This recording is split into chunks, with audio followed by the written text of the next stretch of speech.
तुझ्या खेड्याच्या वाडीला आहे कोणाचं विकदान.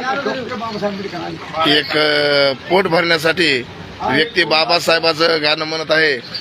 भावी नगरसेवक अनुराज टेलर यांच्या दुकानापुढे हे बाबासाहेबाचं गीत सादर करीत आहेत.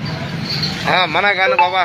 आहे आहे कोणाचं विकदान लाल तुझ्याच्या गाडीला. मोठा साहेब झाला तर बापाला विसरला तर. मोठा साहेब झाला तर बापाला विसरला तर. आता मागतो वेड्या आता फिरीन काढीला. बाबासाहेब बाबासाहेब